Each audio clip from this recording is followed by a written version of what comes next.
বুঝে নিয়েছে আমি হলাম সেই বান্দা, আমি হলাম আল্লাহ পাকের সেই বান্দা। 40 বছর ধরে আল্লাহ নাফরমানি করে আসছি, আর আজ এসেছিলাম পানির জন্য দলের মধ্যে, কিন্তু তওবা অন্তর থেকে করেনি, পাপ ছাড়ার পরিকল্পনা করে। আমি সেই গুনাহগার বান্দা, নাফরমান বান্দা, যে আজও তওবা করে। এখন যখন মুসা আলাইহিস সালাম ঘোষণা দিচ্ছেন, বেরিয়ে যাও সেই বান্দা যে আল্লাহ পাকের 40 বছর ধরে নাফরমানি করেছে, আজও তওবা করেনি, বেরিয়ে যাও। সে দলের মধ্যে থাকাকালীন আল্লাহ পাক পানি দেবেন না, আমার দোয়া কবুল করবেন না। তখন সেই লোকটা, সেই বান্দা তখন মনে মনে মনে মনে আল্লাহ পাকের কাছে ফরিয়াদ করছেন, মনে মনে ফরিয়াদ করছেন, ওহে মাওলা, ওহে মাওলা, আমি তোমার 40 বছরের নাফরমান বান্দা, আজও গুনাহ ছাড়ার পরিকল্পনা নিলাম না, আজও গুনাহ ছাড়ার আমি পরিকল্পনা নিলাম না। ওহে মাওলা, হযরত মুসা দোয়া করছেন পানির জন্য, তুমি পানি দিলে না, তাপমাত্রা বৃদ্ধি করে দিলেন। ওহে মাওলা, এখন যদি আমি দলের মধ্যে থেকে যাই, তুমি বৃষ্টি দেবে না, পানি দেবে না। এখন যদি আমি দলের মধ্যে থেকে যাই, তুমি বৃষ্টি দেবে না, পানি দেবে। ওহে মাওলা, আমি যদি দলের মধ্যে থেকে যাই, তুমি বৃষ্টি দেবে না, পানি দেবে না। আর আমি যদি দল থেকে বের হয়ে যাই, আমি যদি দল থেকে বের হয়ে যাই, 40,000 মানুষের কাছে আমি অপমানিত হব, লাঞ্ছিত হব, বড় অপদস্থ হয়ে যাব। মুহাদ্দিস কিরামরা লিখেছেন যে অপদস্থ হবে, লাঞ্ছিত হবে, অপমানিত হবে, এই ভয়ে আল্লাহু আকবার, যে আমি যদি দলের মধ্যে থাকি আল্লাহ মুসার দোয়া কবুল করবে না, পানি দেবে না। আর আমি যদি দল থেকে বেরিয়ে যাই, তাহলে 40,000 মানুষের কাছে আমি অপদস্থ হব, লাঞ্ছিত হব। এই হলো আল্লাহর সেই নাফরমান বান্দা, আমার নাফরমানি প্রকাশ হয়ে যাবে, আমি বড় অপমানিত হয়ে যাব। তো লাঞ্ছনা, অপমাননার ভয়ে এবার মনে মনে তওবা করা শুরু করেছে, তওবা করা শুরু করেছে। হযরত মুসা ঘোষণা দিচ্ছে, বেরিয়ে যাও। আর ওই ব্যক্তি বলছে, ওহে মাওলা, যদি আমি দলের মধ্যে থাকি তুমি পানি দেবে না, আর দল থেকে যদি বেরিয়ে যায় বলে লাঞ্ছিত হব, অপমানিত হব। আল্লাহ, আমি তওবা করছি, তওবা, তুমি আমাকে অপমানিত করো না, লাঞ্ছিত করো না। আল্লাহ, আমি তওবা করছি, তওবা। সে যখন মনে মনে মনে মনে তওবা শুরু করে দিল, মহান আল্লাহ পাক, মহান আল্লাহ পাক এবারে কালো মেঘে গোটা আকাশ ছেয়ে দিলেন। কালো মেঘে গোটা আকাশ ছেয়ে গেল, বৃষ্টিপাত শুরু হয়ে গেল। বলেন সুবহানাল্লাহ। বৃষ্টিপাত শুরু হয়ে গেল। হযরত মুসা বলেন, ওহে মাওলা, ওহে মাওলা, একই ঘটনা। আমি যখন তোমার কাছে দোয়া করলাম, আল্লাহ পানি দাও, বৃষ্টি দাও, তখন তুমি পানি দিলে না, বৃষ্টি দিলে না। তুমি বললে আমার এক নাফরমান বান্দা আছে দলের মধ্যে, তাকে বেরিয়ে যেতে বলো। আমি তাকে বেরিয়ে যাওয়ার হুকুম দিলাম, বেরিয়ে যাওয়ার হুকুম দিলাম।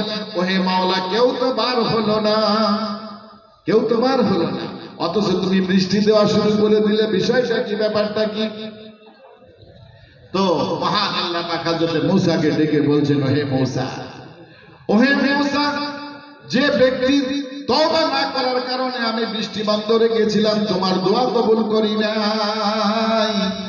আমি যার কারণে বৃষ্টিপাত বন্ধ রেখেছিলাম, তোমার দোয়া কবুল করি নাই, আমি তার পরিপ্রেক্ষিতে বৃষ্টি দিয়ে দিলাম। বলুন সুবহানাল্লাহ।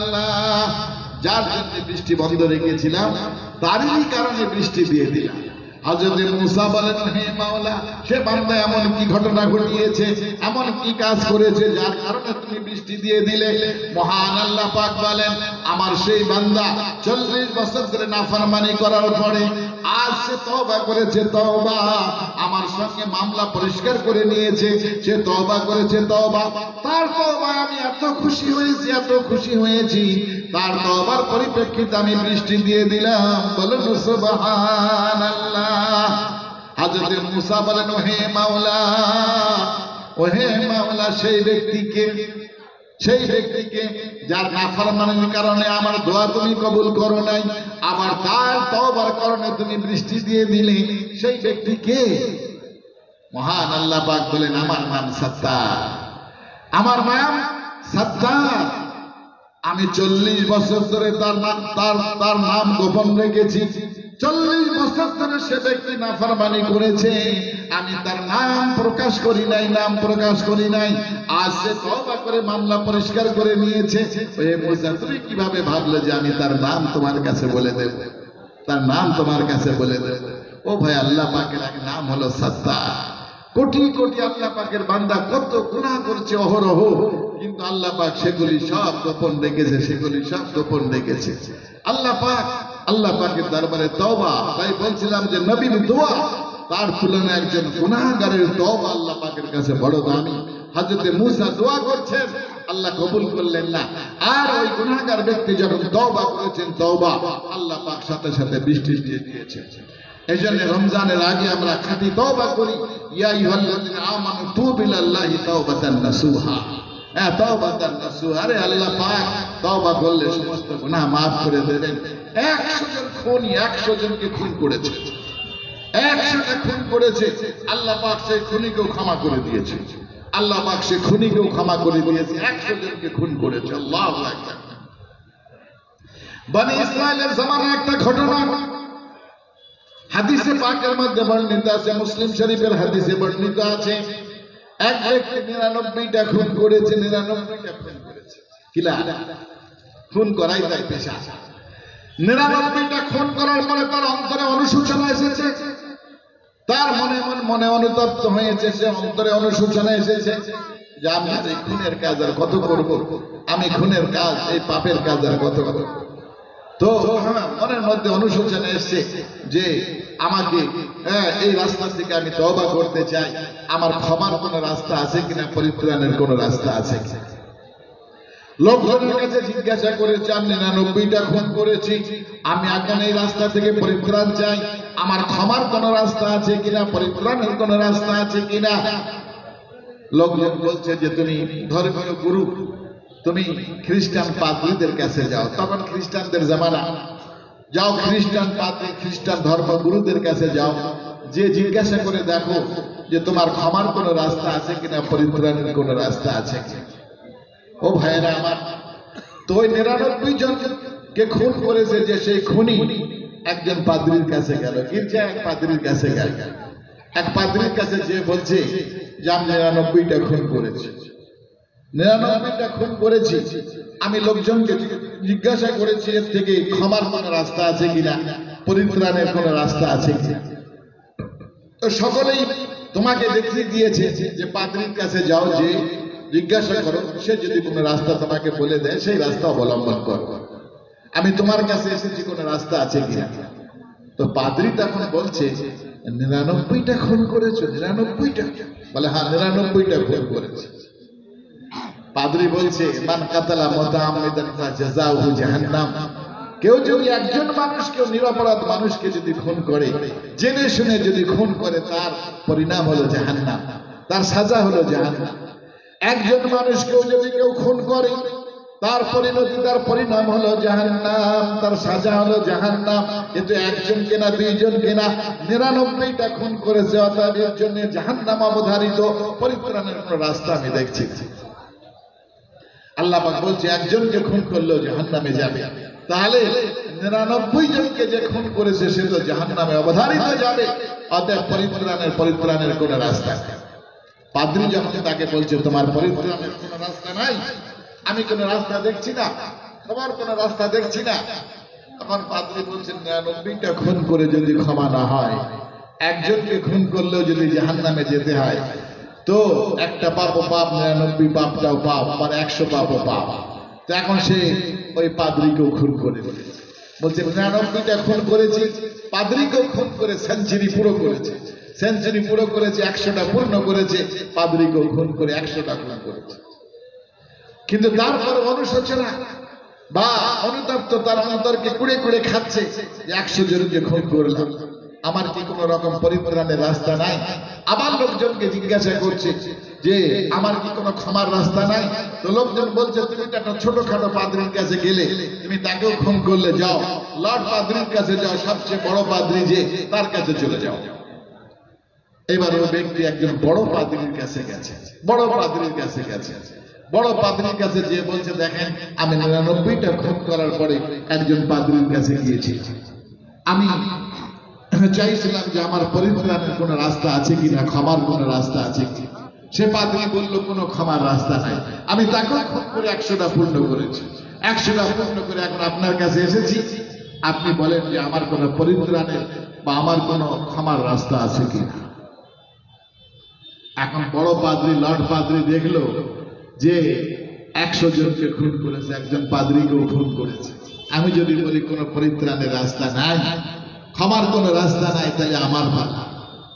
যাক, শেষ পর্যন্ত পাদ্রী বলল, দেখো তুমি যে অপরাধ জগতে বসবাস করো, তোমার এই অপরাধ জগৎ, এই অপরাধের এলাকা তুমি ছেড়ে দাও। তুমি যত সময় এই এলাকায় থাকবে, এই অপরাধ জগতের মধ্যে থাকবে, তুমি তোমার খুনের কাজ, কিলারের কাজ করতেই থাকবে, অপরাধ করতেই থাকবে, তুমি এর থেকে কখনো ফিরে আসতে পারবে না। তাই তুমি তোমার এই এলাকা ছেড়ে দিয়ে এক লোকেদের বস্তি আছে যারা সদা সর্বদা আল্লাহ পাকের ইবাদত বন্দেগীতে লিপ্ত, সেই এলাকার মানুষ আল্লাহ পাকের ইবাদত বন্দেগীর মধ্যে লিপ্ত, জিকির আজকারের মধ্যে লিপ্ত। তুমি তোমার এই অপরাধ জগৎ, এই এলাকা ছেড়ে দিয়ে ওই নেক মানুষদের বস্তির দিকে চলে যাও, নেক মানুষদের বস্তির দিকে চলে যাও। তুমি সেই নেক মানুষদের সঙ্গে থেকে বসবাস করা শুরু করো। তারা যেভাবে ইবাদত বন্দেগী করে, তুমিও তাদের সঙ্গে থেকে ইবাদত বন্দেগী করো। কুনু মা'আস সাদিকিন, সৎকর্মশীল ব্যক্তিদের সঙ্গে তুমি থাকো, ওটা বসা করো, তারা যা করে তাই করো। আল্লাহ পাক চাইলে তোমাকে মাফ করে দেবে, তোমাকে ক্ষমা করে দেবে। এখন সেই লোকটা তখন এই পাদ্রীর কথা শুনে তার মনে ভালো লাগলো যে হ্যাঁ, আমি যত সময় এই অপরাধ জগতের মধ্যে থাকবো, এই এলাকায় থাকবো, তত সময় আমি নিজেকে নিবৃত্ত রাখতে পারবো না। তাই আমাকে এলাকা ছাড়ার দরকার। সে এলাকা ছেড়ে দিল এবং তওবা করার উদ্দেশ্যে, পরিত্রাণের ক্ষমা পাওয়ার জন্য সে এলাকা ছেড়ে দিয়ে নেক লোকেদের বস্তি, নেক লোকেদের যে এলাকা, সেই এলাকার যাওয়ার জন্য রওনা হয়ে গেল।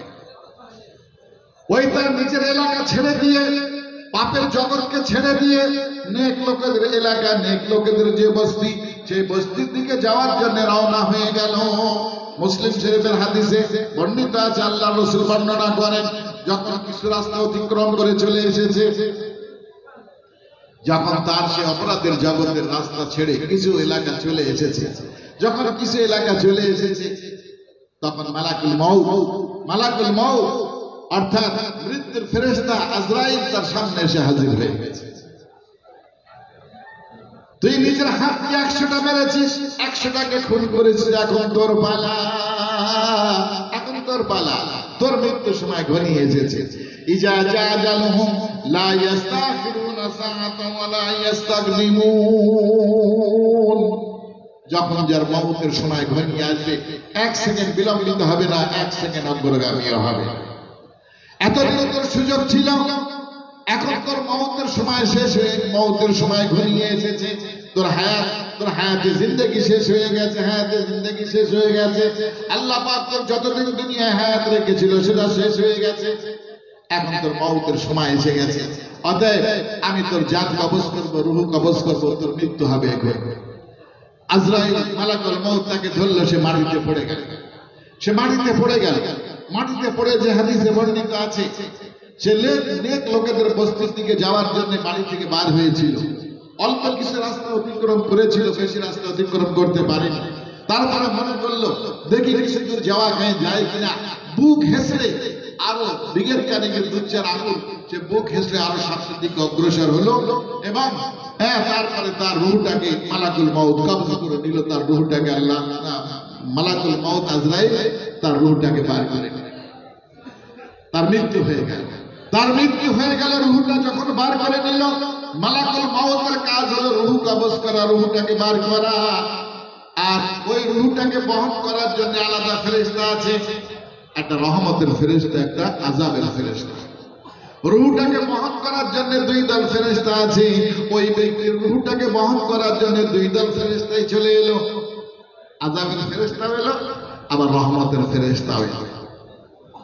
রহমতের ফেরেশতারা সুন্দর মখমলের কাপড়, সুগন্ধি যুক্ত, তাতে বিভিন্ন আতর সুগন্ধি লাগানো, সেই কাপড়ের মধ্যে রূহটাকে নিয়ে তারা বহন করে নিয়ে যায় ইল্লিনে। মৃত্যুর পরে 2টো ডিভিশন আছে, মৃত্যুর পরে 2টো ডিভিশন আছে, একটা ইল্লিন, একটা হলো সিজ্জিন। আমাদের যে রূহ, যে আত্মা, যেটা আমার দেহ আপনার সকলের দেহের মধ্যে থাকাকালীন আমরা জীবিত, যেটা মায়ের গর্ভে মহান আল্লাহ পাক আলমে আরওয়াহ থেকে মাতৃ গর্ভে আল্লাহ পাক সেখানে ফেরেশতাদের দ্বারা পাঠিয়েছিলেন।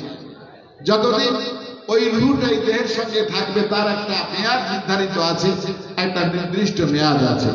যখন সেই নির্দিষ্ট মেয়াদ ফুরিয়ে যাবে তখন ওই রূহটা আবার দেহ থেকে বিচ্ছেদ হয়ে যাবে। যখন রূহ আত্মাটা দেহ থেকে বিচ্ছেদ হয়ে যাবে তখন এর দেহটা মৃত, এর দেহের আর কোনো মূল্য নাই, এর হাত পা চোখ নাক কান সমস্ত অঙ্গ প্রত্যঙ্গ মৃত বলে ঘোষণা করা হবে। এবং ওই আত্মাটাকে নিয়ে যাওয়া হবে আলমে বারজাখে। আলমে আরওয়াহ ছিল, তারপরে এই দেহ আলমে দুনিয়ার মধ্যে দেহের মধ্যে ছিল, এই দেহ থেকে বিচ্ছেদ হওয়ার পরে যাবে আলমে বারজাখ। আলমে বারজাখের দুটো ডিভিশন আছে, একটা ইল্লিন একটা সিজিন। ইল্লিনে ওই সমস্ত আত্মা, ওই সমস্ত নেক আত্মারা থাকে যারা দুনিয়ায় নেক কাজ করেছে, আল্লাহ পাকের হুকুম হাকাম মেনে চলেছে, নবীর তরিকায় যারা চলেছে, নেক আত্মা তাদেরকে ইল্লিনে নেওয়া হয়। ইল্লিনের সঙ্গে জান্নাতের খিড়কি খুলে দেওয়া হয়, জান্নাতের জানালা দরওয়াজা খুলে দেওয়া হয়। ইল্লিনের রূহ আর ওই আত্মাগুলি জান্নাতের দৃশ্যগুলি দেখতে থাকে। জান্নাতের বিভিন্ন মহল প্রাসাদ, বিভিন্ন ঝর্ণা বাগান বাগিচা, হুর বা বিভিন্ন রকমের গিলমান তাদেরকে দেখতে থাকে, আর তারা আনন্দিত হতে থাকে, পুলকিত হতে থাকে। এই অবস্থা চলতে থাকবে কিয়ামত পর্যন্ত। আর আরেকটা জায়গা আছে সিজ্জিন, যারা বদ আত্মা, পাপিষ্ঠ আত্মা, দুনিয়ায় যারা আল্লাহ রাসূলের হুকুম মানেনি, যারা বিভিন্ন রকমের পাপ কাজের মধ্যে লিপ্ত ছিল, আল্লাহর হুকুমকে লঙ্ঘন করেছে, নবীর তরিকাকে লঙ্ঘন করেছে, সেই সমস্ত পাপ আত্মা তাদেরকে ময়লা দুর্গন্ধযুক্ত একটা কাপড়ের মধ্যে, কাটা দার কাপড়ের মধ্যে নিয়ে তাদেরকে টানতে টানতে হাসরাতে হাসরাতে সিজ্জিনে নিয়ে যাওয়া হয়। এবং সিজ্জিন থেকে জাহান্নামের খিড়কি খুলে দেওয়া হয়। তারা জাহান্নামের বিভিন্ন দৃশ্য দেখতে থাকে, সেখানে বিভিন্ন রকমের আযাবের প্রকার, বিভিন্ন রকমের আযাবের দৃশ্য দেখতে থাকে এবং আতঙ্কিত হতে থাকে। ও ভাইয়েরা, আমি বলছিলাম ওই 100 জন হত্যাকারী ব্যক্তি যখন প্রতিমধ্যে রাস্তার প্রতিমধ্যে যখন তার মৃত্যু হয়ে গেছে, আজরাইল তার রূহটাকে যখন কবজ করে নিয়েছে, আযাবের ফেরেশতা রহমতের ফেরেশতা দুই দল ফেরেশতাই চলে এসেছে। রহমতের ফেরেশতারা বলে এই ব্যক্তির রূহটা, এই ব্যক্তির আত্মাটা আমরা বহন করে নিয়ে যাব। আমরা তার জন্য সুগন্ধিযুক্ত মখমলের কাপড় নিয়ে এসেছি, আমরা অত্যন্ত ইজ্জতের সঙ্গে সম্মানের সঙ্গে তার রূহটা আমরা বহন করে ইল্লিনে নিয়ে যাব। আর আযাবের ফেরেশতারা বলছে যে না, আমরা ময়লাযুক্ত দুর্গন্ধযুক্ত কাটা মিশ্রিত আমরা কাপড় নিয়ে এসে তার মধ্যে আমরা রেখে টানতে টানতে হাসরাতে হাসরাতে আমরা তাকে সিজ্জিনে নিয়ে যাব। উভয় বলে তোমরা কেন সিজ্জিনে নিয়ে যাবে, আর ওরা বলে তোমরা কেন ইল্লিনে নিয়ে যাবে। রহমতের ফেরেশতারা বলে সে তওবা করেছে, সে তওবা করে তার পাপের জগৎ ছেড়ে দিয়ে নেক লোকেদের জগতের দিকে সে বাড়ির থেকে বার হয়েছে, যাওয়ার জন্য বার হয়েছে, নেক লোকেদের জগতের দিকে বার হয়েছে। মহান আল্লাহ পাক বলেন, ইয়া আইয়ুহাল্লাযিনা আমানু তুবু ইলাল্লাহি তাওবাতান নাসুহা। সে প্রকৃত তওবা করে তার অপরাধ জগতের এলাকা ছেড়ে দিয়ে সে নেক লোকেদের জগতের দিকে যাচ্ছিল, নেক লোকেদের বস্তির দিকে যাচ্ছিল। তাই তার তওবা করার কারণে আমরা তার রূহটাকে, আমরা রহমতের ফেরেশতারা তাকে আমরা ওই সুন্দর সুগন্ধিযুক্ত মখমলের কাপড়ে করে নিয়ে আমরা ইল্লিনে নিয়ে যাব।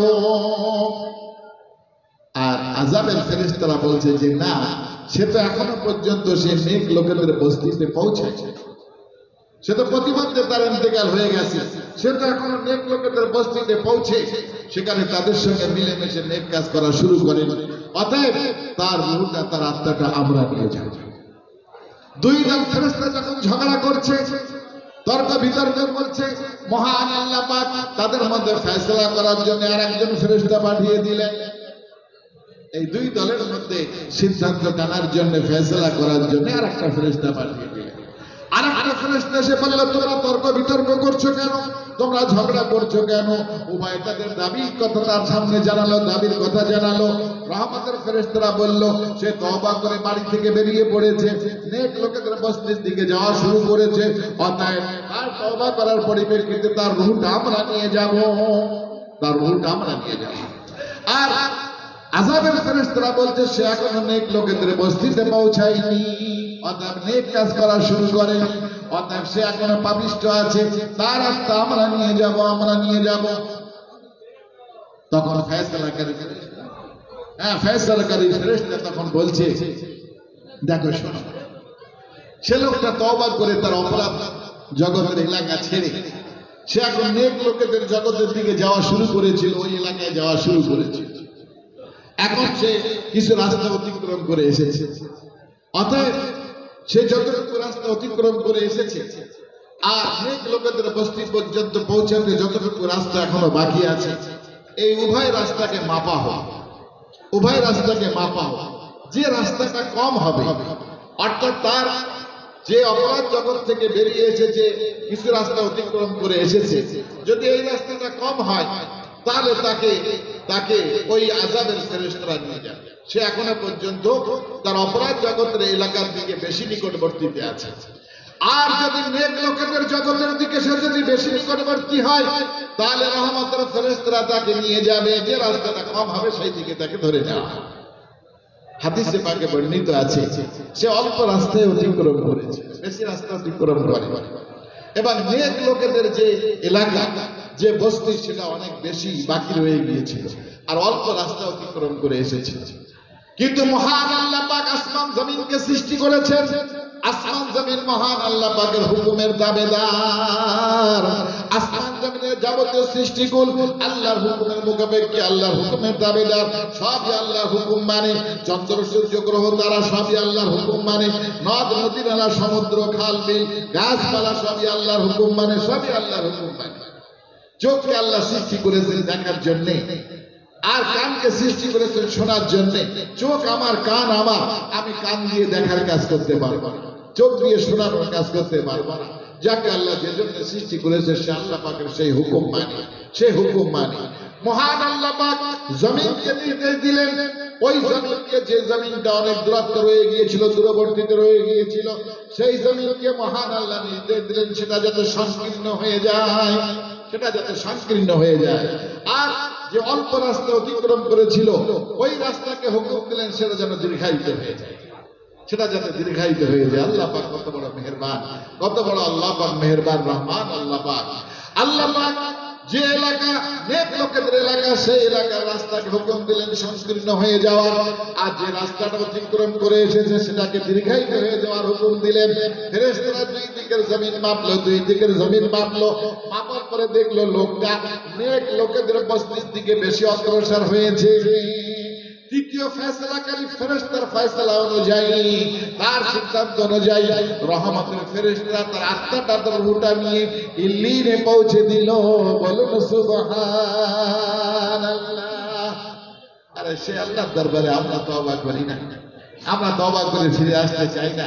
এখনো মনে করছি দীর্ঘদিন বাঁচবো, এখনো বহুকাল বাঁচবো, এখনো দুনিয়া আমাদের অনেক কিছু আশা আকাঙ্ক্ষা রয়েছে। হায় হায়, মৃত্যুর কোনো ঠিকানা নাই। ইজা জাজালহুম লা ইস্তাখিরুনা সাআতান ওয়া লা ইস্তাকদিমুন। যে কোনো মুহূর্তে মানুষের মৃত্যু ঘটতে পারে, মৃত্যু হয়ে যেতে পারে। অতএব ভাইরা তওবা করি, তওবা।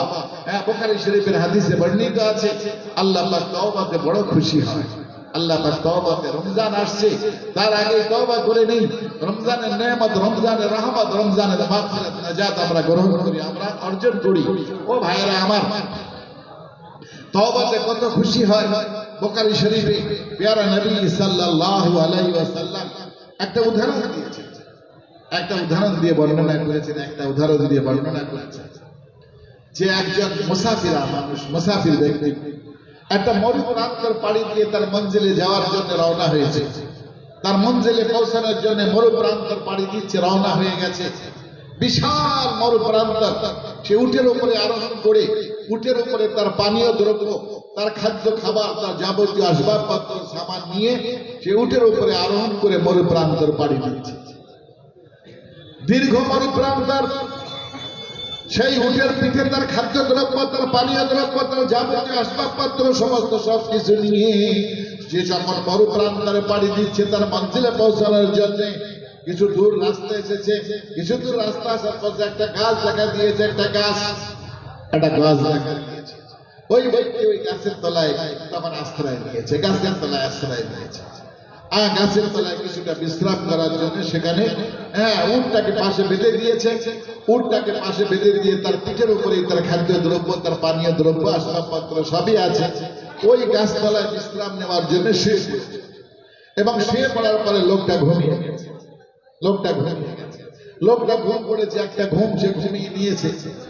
ঘুম থেকে যখন উঠেছে, ঘুম থেকে উঠে দেখে যে সেই গাছের তলায় যেখানে সে উটটা বেঁধে রেখেছিল সেখানে সে উটটা আর নাই। উটটা সেখানে নাই। উটটা সেখান থেকে কোথায় চলে গেছে। দূর দূরান্ত পর্যন্ত চোখ দিয়ে দেখছে সে যে উটটা কোথাও গেছে কিনা, আশেপাশে আছে কিনা, কিন্তু চারিদিকে সে নজর দৌড়ালো, কিন্তু কোথাও সে উটটাকে দেখতে পেল না। তার খাবার দাবার, তার পানীয় দ্রব্য, পিপাসার যে পানি বা অন্যান্য আসবাবপত্র সব উটের পেটেই ছিল।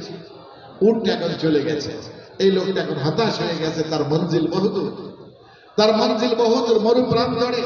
উট ছাড়া খালি পায়ে তার মঞ্জিলে পৌঁছানো বড় দুষ্কর, মঞ্জিলে পৌঁছানো একেবারে অসম্ভব। উট ছাড়া মরু প্রান্তরের বালুকা রাজি ও রৌদ্রের তাপে প্রচন্ড গরম হয়। যে চাল দিলে একেবারে সেখানে মুড়ি হয়ে যাবে, ধান দিলে খই হয়ে যাবে, এরকম উত্তপ্ত হয় বালু। অতএব সে বালুতে উট ছাড়া চলা সম্ভব নয়। উট হলো মরুর জাহাজ, তাছাড়া তার মঞ্জিলে পৌঁছানো সম্ভব না। সে তখন বুঝে ফেলেছে উট যখন নাই, উটটা কোথায় চলে গেছে, আমি আমার মঞ্জিলে পৌঁছাতে পারবো না। হয়তো আমি এখান থেকে যদি আমি এখন হাঁটা শুরু করি, মঞ্জিলে পৌঁছাতে পারবো না। মরু প্রান্তরে আমি পিপাসিত হয়ে আমি শেষ পর্যন্ত ক্ষুধায় আমি হয়তো মারা যাব। অতএব আমার আর এদিকে সেদিকে দৌড়ানোর দরকার নেই, ছোটাছুটি করার দরকার নেই। আমি এই গাছতলায় আবার শুয়ে পড়ি, এখানেই আমার মৃত্যু হোক, এখানে আমার মৃত্যু হয়ে যায়। এবার সে ওই গাছতলায় আবার শুয়ে পড়েছে মৃত্যুর নিয়তে। মৃত্যুর নিয়তে শুয়ে পড়েছে যে এবার আমার এখানে মৃত্যু হয়ে যায়। ও ভাইয়েরা আমার, মৃত্যুর নিয়তে সে সেখানে আবার ঘুমিয়ে পড়েছে। মৃত্যুর নিয়ত করে আবার ঘুমিয়ে পড়েছে। আমার আর দৌড়াদৌড়ি করার কোনো লাভ হবে না, দৌড়াদৌড়ি করে কোনো লাভ হবে না, আমার আমি আর এদিকে সেদিকে দৌড়াদৌড়ি না করে এই গাছতলায় আমি শুয়ে পড়ি। আল্লাহ তুমি আমার এখানে মৃত্যু দিয়ে দাও, আমি তো আমার মন্দিরে পৌঁছাতে পারবো না, উটটা হারিয়ে গেছে। কিন্তু সে কিছু সময় আবার ঘুম পড়েছে। ঘুম পড়ার পরে মৃত্যু তার আসছে না। সে আবার চোখ থেকে আবার ঘুম থেকে উঠেছে, আবার ঘুম থেকে উঠেছে। ঘুম থেকে উঠে দেখে যে উটটা যেখানে বাঁধা ছিল সেইখানেই তার উটটা বাঁধা আছে, সেখানে উটটা দাঁড়িয়ে আছে। ওই উটটা যে উটটা হারিয়ে গিয়েছিল, দূর দূরান্ত পর্যন্ত যে উটটার কোনো খোঁজ ছিল না, যে উটের পিঠে তার পানীয় দ্রব্য, তার খাদ্য দ্রব্য সবই আসবাবপত্র ছিল, সেই উটটা যেখানেই বাঁধা ছিল, দ্বিতীয়বার ঘুম থেকে উঠে দেখে সেখানেই উটটা দাঁড়িয়ে আছে, সেখানেই উটটা দাঁড়িয়ে আছে। এই যে দ্বিতীয়বার ঘুম থেকে ওঠার পরে সে উটটা যে আবার ফিরে পেল, এবং দেখলো যার পিঠে খাদ্য দ্রব্য বা পানীয় দ্রব্য সবই ঠিকঠাক আছে, আসবাবপত্র সবই ঠিকঠাক আছে, কোনোটাই নষ্ট হয়নি। এই ব্যক্তি দ্বিতীয়বার উটটাকে ফিরে পাওয়ার পরে যেমন খুশি হয়, যেমন আনন্দিত হয়, বুখারী শরীফের হাদিসে বর্ণিত আছে, মহান আল্লাহ পাক তার বান্দা গুনাহ করতে যখন আবার তওবা করে ফিরে আসে, ওই ব্যক্তি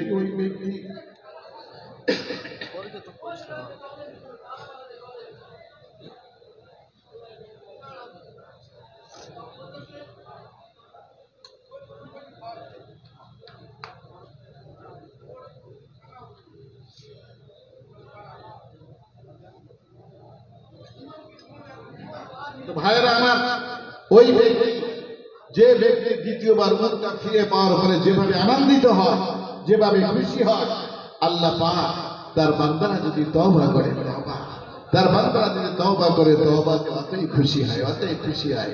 একবার বলো না আল্লাহ পাক তওবা, আমি তওবা করছি, তওবা, আল্লাহু আকবার। আল্লাহ পাককে যতই ডাকা হোক, আল্লাহ পাক তাতে কখনো অসন্তুষ্ট হয় না, বিরক্ত হয় না। আল্লাহকে যতই ডাকা হয়, আল্লাহ ততই প্রত্যেকটা ডাকে আল্লাহ পাক সাড়া দেয়। লাব্বাইক আবদি, লাব্বাইক আবদি, প্রতি ডাকে আল্লাহ পাক সাড়া দেয়। মা দুনিয়ার থেকে সবচেয়ে মমতাময়ী, সবচেয়ে স্নেহাময়ী। মা হলো সবচেয়ে মমতাময়ী।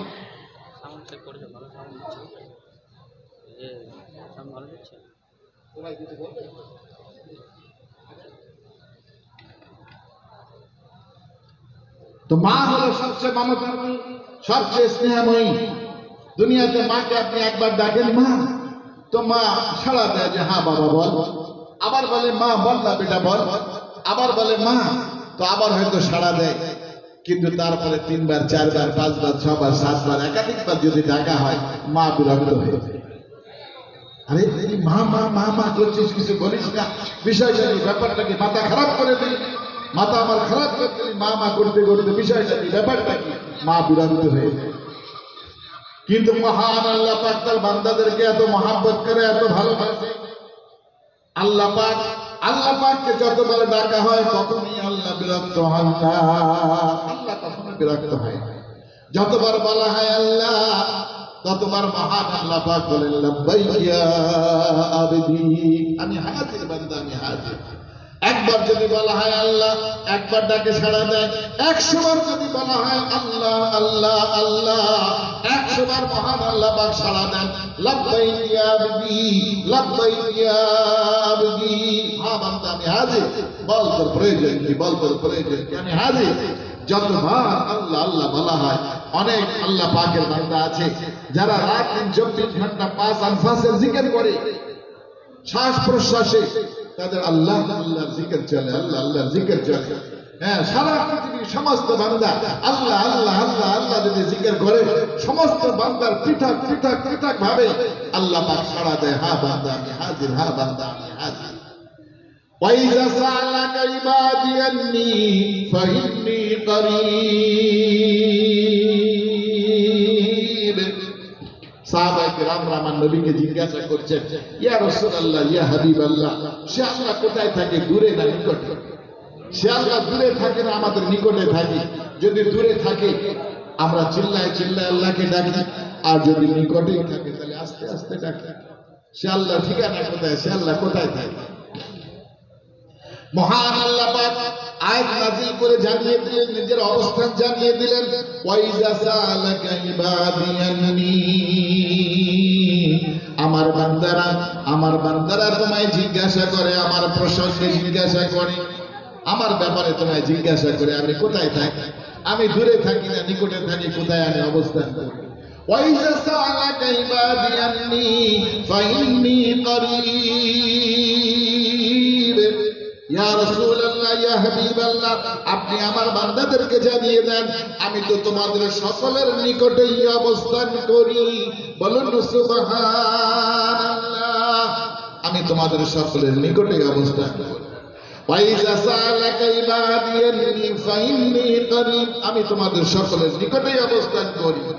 নাহানু আকরাবু ইলাইহি মিন হাবলিল ওয়ারিদ, নাহানু আকরাবু ইলাইহি মিন হাবলিল ওয়ারিদ, আমি তোমার গ্রীবমস্ত ধমনী, যে ধমনী, যে শিরা উপশিরা দিয়ে তোমার শরীরে রক্ত প্রবাহিত হয়, আমি আল্লাহ তার চেয়েও নিকটে অবস্থান করি। আল্লাহু আকবার।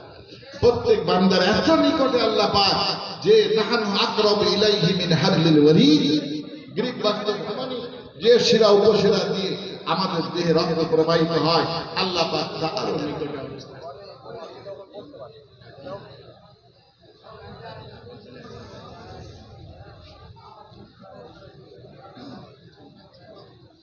তো ভাইয়েরা আমার, সে আল্লাহ পাক নাহানু আকরাবু ইলাইহি মিন হাবলিল ওয়ারিদ,